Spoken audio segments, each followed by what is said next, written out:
श्री शिवाय नमस्तुभयम। हर हर महादेव। दोस्तों, आप सभी लोग जानते हैं कि 13 अगस्त 2024 को पड़ रही है मंगलवार दुर्गाष्टमी। दोस्तों, यह जो मंगलवार है श्रावण महीने में पड़ने वाला सबसे बड़ा मंगलवार है, क्योंकि आषाढ़ महीने के बाद सावन का आखिरी मंगलवार पड़ रहा है, जिसका बहुत ही बड़ा और विशेष महत्व होता है। और ऐसा दिन पूरे साल में सिर्फ एक ही बार आता है। और दोस्तों, आप सभी लोग जानते हो कि मंगलवार का अगर सबसे बड़ा कोई उपाय है तो वह 7 दूर्वा वाला उपाय है। तो दोस्तों, इस सावन के पहले मंगलवार दुर्गाष्टमी के दिन आप लोगों को इस 7 दूर्वा वाले उपाय को जरूर करना है। बहुत सारे लोग होंगे जिन लोगों ने इस उपाय को ना किया हो, मतलब पूरा साल निकल गया, उन्होंने किसी भी दिन इस उपाय को ना किया हो। पर दोस्तों, आपके पास एक आखिरी मौका बचा हुआ है, जो कि 13 अगस्त दुर्गाष्टमी के दिन है। तो इस दिन आप लोगों को इस वाले उपाय को जरूर कर लेना है। भले ही आपने पूरे साल भर इस उपाय को ना किया हो, पर अगर आपने इस श्रावण महीने के मंगलवार दुर्गाष्टमी के दिन अगर इस वाले उपाय को कर लिया, तो आपको इस उपाय को करने का वह फल मिलेगा जिसकी आपने कभी कल्पना भी नहीं करी होगी। इसीलिए आप लोग इस वाले उपाय को एक बार जरूर कर लेना, ताकि आप लोगों के हाथ से यह मौका ना जा सके और आपको इस उपाय को करने का फल मिल सके। दोस्तों, यह उपाय पंडित जी ने अपनी अभी की ही शिव महापुराण की कथा में बताया है, जिस उपाय को आप आज हम आपको बहुत अच्छे से समझाने वाले हैं। इस वीडियो को देखने के बाद इस उपाय को समझने के लिए आपको कोई और वीडियो को देखने की जरूरत नहीं पड़ेगी। तो चलिए दोस्तों, उपाय को शुरू करते हैं। देखिए, यह इस श्रावण महीने के मंगलवार दुर्गाष्टमी के दिन यह इतना खास होता है, इतना महत्वपूर्ण होता है। देखा है, कभी कभी बड़े बड़े पूजा पाठ अनुष्ठान से जो मनोकामना पूर्ण नहीं होते, वह श्रावण महीने के दिन एक छोटे से उपाय करने से आपकी मनोकामना पूर्ण हो जाती है। और बहुत सारे लोगों ने इस उपाय को किया भी है और उनको इस उपाय को करने का फल भी जरूर मिला है। अगर आप लोग भी इस उपाय को करना चाहते हैं तो आप इस उपाय को पहले अच्छे से समझ लेना, सुन लेना, उसके बाद करना। आपको इस उपाय का फल जरूर मिलेगा। और इस उपाय को कर लेने से आपके घर में चाहे किसी भी प्रकार की दुख और समस्या क्यों ना चल रही हो, आपको उसका कारण भी नहीं पता है कि भाई यह समस्या किस कारण से चल रही है। उसका कुछ भी कारण हो सकता है, जैसे पितृदोष हो सकता है या किसी भी तरह का मंगल दोष भी हो सकता है। तो इस दिन आप लोगों को यह वाला उपाय कर लेना है। यह एक ऐसा उपाय है जिस उपाय को अगर किसी विशेष दिन पर किया जाए तो भाई उस विशेष दिन का जो है वह तो हमें मिलता ही मिलता है, पर हमने उस दिन पर इस उपाय को किया है तो हमें उससे भी बड़ा फल मिलता है। और फल बहुत जल्दी मिलता है, क्योंकि कि आप इस उपाय को बहुत ही बड़े और विशेष दिन पर कर रहे हो। तो चलिए अब उपाय के बारे में बात करते हैं। लेकिन उससे पहले आप लोगों को यह जानना आवश्यक है कि आखिर यह उपाय किस समय करना है, किसको करना है और कैसे करना है। तो चलिए हम आगे आपको वीडियो में एक एक करके बता देते हैं। तो दोस्तों, इस 7 दूर्वा वाले उपाय को हमें इस गुरुवार दुर्गाष्टमी के दिन कैसे करना है, किसको करना है, किस समय करना है और कहां पर करना है, यह सारे सवालों के जवाब आपको इस वीडियो में मिल जाएंगे। और जो यह वीडियो देखेगा वाले उपाय को उपाय जरूर करना चाहिए, क्योंकि इस दिन दूर्वा वाले उपाय को ही बड़ा और विशेष महत्व होता है। और जब बात आ जाए 7 दूर्वा की, तो यह सोने पर सुहागा वाली बात हो जाती है और यह एक बहुत ही बड़ा उपाय हो जाता है इस मंगलवार का। तो अब दोस्तों, इस 7 दूर्वा वाले उपाय को आखिर करना किसको है, सबसे पहले हम लोग वह बात जान लेते हैं। तो देखो, घर की जो बड़ी माताएं बहनें होती हैं, उन माताओं बहनों में से कोई भी एक बड़ी माता बहन इस वाले उपाय को कर सकती है। और दोस्तों, अगर आप चाहे तो अपने घर में से सभी सदस्यों को भी इस उपाय को करवा सकते हैं। अगर किसी व्यक्ति की खुद की कोई मनोकामना है, खुद की कोई दुख और परेशानी है जो कि वह अपने लिए ही करना चाहता है इस वाले उपाय को, तो वह खुद अपने लिए भी कर सकता है। बाकी अगर कोई घर में से ऐसा है जो कि अपने ने पूरे घर परिवार की सुख और शांति के लिए यह वाला उपाय करना चाहता है, तो भाई वह भी कर सकता है। उसमें भी कोई दिक्कत वाली बात नहीं है। कहने का मतलब यह है कि इस उपाय को हर एक सदस्य भी कर सकता है और पूरे घर परिवार के सदस्य के लिए घर की बड़ी माताओं बहनों में से कोई एक माता बहन भी कर सकती है। माताएं बहनें अगर घर में उपस्थित ना हो या वह यह वाला उपाय ना कर पा रही हो, तो फिर घर का कोई बड़ा सदस्य भी इस 7 दूरवा वाले उपाय को कर सकता है, चाहे फिर वह पुरुष ही क्यों ना हो। उसमें कोई भी दिक्कत वाली बात नहीं है। अब दोस्तों, इस लंग वाले उपाय को हमें करना कहां पर है? देखो, हमें शिवलिंग के पास में जाकर करना है। बहुत सारे लोग प्रश्न करते हैं, हर एक उपाय को करते समय क्या हम इस उपाय को घर पर या मंदिर में कर सकते हैं? देखो, तो इस वाले उपाय को आप मंदिर में करोगे तो अच्छा रहेगा, घर पर नहीं करना है इस वाले उपाय को। उसके बाद में दोस्तों, जो अगला प्रश्न निकल कर आता है वह यह आता है इस उपाय को लेकर कि आखिर इस उपाय को हमें किस समय करना है, सुबह के समय करना है कि शाम के समय करना है? तो देखो, इस वाले उपाय को आप लोग सुबह के समय भी कर सकते हो और शाम के समय प्रदोष काल में भी कर सकते हो। अब अगर आप पूछो कि भाई सबसे उत्तम समय कौन सा रहेगा इस 7 दूरवा वाले उपाय को करने का, तो हम आपसे बस यही कहेंगे कि इस उपाय को आप शाम के समय करेंगे तो ज्यादा बेहतर होगा। बाकी अगर सुबह के समय भी करेंगे तो भी अच्छा होगा, उसमें कोई भी दिक्कत वाली बात नहीं है। तो अब दोस्तों, जो अगली सबसे बड़ी और महत्वपूर्ण बात आती है वह यह आती है कि सुबह अगर हम उपाय को करेंगे तो हमें कितने बजे से लेकर कितने बजे तक के बीच में करना है, और शाम के समय प्रदोष काल में करेंगे तो हमें कितने बजे से लेकर कितने बजे के बीच में करना है। तो देखो, सुबह जितनी जल्दी हो सके आप उपाय को करने की कोशिश करना। बाकी अगर किसी कारणवश लेट भी हो जाओ, थोड़ी देर भी हो जाए, तो 10 या 11 बजे तक भी आप उपाय कर लेना, पर 12 बजे से ज्यादा देरी ना हो। ठीक है, इस बात का ध्यान रखना। उसके बाद में दोस्तों, अगर शाम के समय प्रदोष काल की बात करें, प्रदोष काल का जो समय है होता है वह शाम के 6 बजे से शुरू हो जाता है। मतलब शाम के 6 बजे से लेकर 7 बजे के बीच का जो समय होता है, यह समय दुर्गाष्टमी काल का समय होता है। पर अभी जो मौसम चल रहा है, इस मौसम में जो है शाम बहुत देरी से होती है, तो आप इस उपाय को 7 या 8 बजे के बीच में भी कर सकते हो। मतलब शाम के 6 बजे से रात 8 बजे के बीच में आप कभी भी इस वाले उपाय को कर सकते हो, उसमें कोई भी दिक्कत वाली बात नहीं है।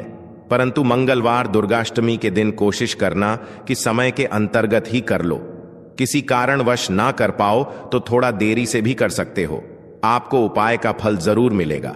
देखिए, इस वीडियो में जितने भी उपाय हम आपको बताएंगे सभी उपाय सरल है। देखो, गुरुजी ने कहा है कि मंगलवार दुर्गाष्टमी के दिन आपको 7 दूरवा वाला उपाय तो अवश्य ही करना चाहिए। वीडियो के अंतिम में आपको उपाय बताया है जो आपको करना है। देखो, आगे बढ़ने से पहले वीडियो को एक लाइक जरूर करें। देखो, सबसे पहला उपाय, यदि आपके जीवन में कर्जा बहुत अधिक है, आपके जीवन में संकट बहुत अधिक रहते हैं, आपके ऊपर बहुत अधिक विपदा आ रही है, बार बार आपको अपने व्यापार में और अपने धन में हानि देखने को मिल रही है, यानी कि आपको प्रत्येक कार्य में हानि हो रही है, तो आपको यह उपाय करना चाहिए। इस उपाय को करने के लिए आपको 2 चीजों की आवश्यकता होगी। सबसे पहले है दूरवा। दूरवा आप जानते हो, जो कि भगवान गणेश जी को समर्पित होती है, तो आपको वह दूरवा की आवश्यकता होगी। साथ ही में एक लोटा जल की आवश्यकता होगी। और आप जब भी उपाय को करें, दिन भी आपको करें, तो आपको प्रातः कल सुबह ही सुबह वह करना है। इस बात का विशेष रूप से आपको ध्यान रखना है। ठीक है, तो आपको एक दूरवा लेनी है। अगर आधा दूरवा भी मिल जाती है तो भी कोई दिक्कत नहीं है, बस आपको दूरवा लेनी है। अगर ज्यादा ना मिले तो उस स्थान पर एक दूरवा भी ले सकते हैं। दूरवा आपको आसानी से कहानी पर भी मिल जाएगी। बस याद रखिएगा, शुद्ध दुर्भाइये, और मतलब उसे शुद्ध करके ही उपयोग में लीजिएगा, है ना। तो आपको करना क्या है, एक दूरवा या एक से ज्यादा भी दूर हुआ आप लोग ले सकते हैं, तो एक दूरवा अपनी ले लीजिए। एक दूरवा के साथ में आप एक लोटा जल ले लीजिए और इन दोनों ही चीजों को लेकर शिवाजी के मंदिर पहुंच जाइए। शिवाजी के मंदिर पहुंचकर सबसे पहले आप शिवाजी के पास में बैठ जाइए। शिवाजी के पास में बैठने के बाद जो शिवाजी की शिवलिंग होगी, शिवलिंग की ऊपर सबसे पहले आपको यह दुर्भाग्य को समर्पित करना है। दूरभाग को कुछ इस प्रकार से समर्पित करना है कि जो दूरवा की दांडी का मुख होगा वह जलधारी की तरफ हो, जहां से जल नीचे करता है ना। और जो दूरवा का मिला हुआ भाग होगा वह अपने आप शिवाजी के पीछे की तरफ हो जाएगा। ठीक है, तो इस प्रकार से यह दुर्भा का यह दूरवा आपको भगवान शिवाजी की शिवलिंग के ऊपर समर्पित करनी है। और जो एक लोटा जल आप अपने साथ लेकर आए हैं, इसी दूर्वा के ऊपर भगवान शिवाजी की शिवलिंग के ऊपर एक धारा से आपको समर्पित कर देना है। ठीक है, अब यहां पर देखने बात यह है कि यह उपाय इस व्यक्ति को करना है। जी, व्यक्ति की नौकरी एन रही हो, जो व्यक्ति परीक्षा में पास होना चाहता हो, तो इस व्यक्ति को अपने हाथों से इस उपाय करना है, तभी उपाय कम करेगा। ठीक है, इस उपाय को करने के बाद आपको न महीने उपाय आपको कब तक करना है, जब तक कि आपकी नौकरी न गजा। जब तक आप इस उपाय को नियम के साथ करो, आपकी नौकरी जरूर लगेगी। अब बात करते हैं दूसरे उपाय के बारे में। तो देखिए, दूसरे उपाय जो है, देखिए, इस उपाय के लिए आपको मात्र एक लौंग का जोड़ा लेना है, यानी कि 2 फूल वाली लौंग लेनी है। साथ में आपको मात्र थोड़ा सा शहद लेना होगा और इसी के साथ में आपको तांबे के पात्र के अंदर शुद्ध जल लेना होगा। अब देखिए, इन सभी सामग्रियों को लेकर के आपको भगवान शिव के मंदिर में पहुंच जाना है। देखें, यह उपाय आप सुबह से लेकर शाम तक कर सकते हैं। तो वह सबसे पहले तो आपके पास जो 2 फूल वाली लौंग हैं, उन्हें आपको शहद के अंदर अच्छे से डुबो है, यानी कि दोनों लौंग पर आपको अच्छे से शहद का लेपन कर देना है। अब आपको जो आपके पास एक लोटा जल है, सबसे पहले तो उसे शिवलिंग पर धीरे धीरे समर्पित करना है और श्री शिवाय नमस्तुभयम इसका जाप करते हुए समर्पित कर देना है। अब आपके पास जो 2 फूल वाली लौंग है, शहद से उसे आपको शिवलिंग पर अर्पित करना है और आपको प्रार्थना करनी है कि जीवन में जो रोग की स्थिति है वह समाप्त हो, जीवन के जो संकट और समस्याएं हैं वह सभी समाप्त हो, जीवन से जो कर्ज की समस्या है वह समाप्त हो। इस प्रकार से प्रार्थना करते हुए यह जो 2 फूल वाली लौंग ही शहद संयुक्त, इससे आपको शिवलिंग पर अर्पित कर देनी है। आपकी जो भी समस्या होगी इस मंगलवार के दिन अवश्य ही समाप्त हो जाएगी। तो इस प्रकार से आपको पहला उपाय करना है। अब हम बात कर लेते हैं दूसरे उपाय के बारे में। देखो, यह उपाय आपके लिए सर्वश्रेष्ठ होने वाला है। देखिए, इस उपाय के लिए आपको मात्र 5 हरे मूंग के दाने आपको साबुत लेने हैं, खंडित नहीं होने चाहिए, इस बात का ध्यान रखें। और इसी के साथ मैं आपको एक तांबे के पात्र के अंदर अपने घर से शुद्ध जल ले लेना है। अब दोस्तों, इन सभी सामग्रियों को लेकर के आपको सीधे पहुंच जाना है भगवान शिव के मंदिर में। देखिए, इस उपाय को भी आप सुबह भी कर सकते हैं और शाम के समय में भी कर सकते हैं। देखिए, भगवान शिव के मंदिर में पहुंचने के बाद आपके पास जो 5 हरे मूंग हैं, उनमें से पहला जो हरा मूंग है, आपको शिवलिंग के सामने जो नंदी महाराज होते हैं और उनका जो पैर उठा हुआ होता है, वहां पर आपको पहला हरा मूंग समर्पित कर देना है और आपको ओम नमः शिवाय इसका जाप कर लेना है। फिर आपको दूसरा हरा मूंग लेना है और शिवलिंग पर जो श्री गणेश जी वाला स्थान होता है, वहां पर आपको यह दूसरा हरा मूंग समर्पित कर देना है, यानी कि शिवलिंग के सीधे तरफ आपको यह दूसरा हरा मूंग समर्पित करना है। और फिर आपको ओम नम शिवाय या फिर श्री गणेशाय नम इसका जाप कर लेना है। तीसरा हरा मूंग का दान आपको भगवान शिव की सबसे प्रिय पुत्री माता अशोक सुंदरी वाले स्थान पर समर्पित करना होगा। शिव की जो जलाधारी होती है, जहां से जल बह करके आता है, उसी जलाधारी के बीच में जो कहीं कहीं उठी हुई लाइन होती है सांप की आकृति के रूप में, वहीं पर आपको तीसरा हरा मूंग समर्पित करना है और फिर आपको ओम नमः शिवाय इसका जाप कर लेना है। अब दोस्तों, चौथा जो हरा मूंग है उसे आपको भगवान कार्तिकेय जी का जो स्थान होता है शिवलिंग पर, वहां पर आपको यह चौथा हरा मूंग का दाना समर्पित कर देना है और आपको ओम नमः शिवाय इसका जाप कर लेना है। अब दोस्तों, आपके पास जो 5वां और अंतिम हरा मूंग बचा हुआ है, उससे जल के पात्र के अंदर डाल देना है और इस हरे मूंग से युक्त जल से आपको भगवान शिव के शिवलिंग का अभिषेक कर देना है। जल आपको बिल्कुल धीरे धीरे समर्पित करते जाना है और लगातार आपको शिव महापुराण के मूल श्री शिवाय नमस्तुभयम इसका जाप करते रहना है। फिर आपको शिवलिंग के सामने बैठकर, यदि आप अपने बच्चों के लिए यह उपाय कर रहे हैं, यदि आप अपने बच्चों की बुद्धि ज्ञान और विवेक के लिए उपाय कर रहे हैं, तो उसके लिए आपको प्रार्थना कर लेनी है। या फिर व्यापार में वृद्धि करने के लिए यह उपाय कर रहे हैं, तो उसकी कामना करते हुए आपको प्रार्थना कर लेनी है। या फिर अपनी नौकरी के लिए कर रहे हैं, या फिर अपने इंटरव्यू के लिए, या फिर धन की प्राप्ति के लिए कर रहे हैं, जिस भी कामना के लिए आप उपाय कर रहे हैं, उसे परिपूर्ण करने के लिए आपको महादेव से प्रार्थना कर लेनी है और फिर आपको वापस अपने घर आ जाना है। पूज्य गुरु जी ने कहा है कि जो भी व्यक्ति इस उपाय को कर लेता है तो यकीन मानिए आपके जीवन की जो सारे संकट, कष्ट और बाधाएं ही वह सभी समाप्त होंगे। अब हम बात करते हैं अगले उपाय की। इस उपाय के लिए आपको एक दीपक लेना है। दीपक आप मिट्टी का भी ले सकते हैं और शुद्ध आटा मढ़कर उसका दीपक भी आप तैयार कर सकते हैं। दीपक के अंदर गोल बाती का प्रयोग करना है और दीपक के अंदर आपको शुद्ध घी का प्रयोग करना है। इसी के साथ में आपको मात्र एक फूल वाली लौंग लेनी होगी।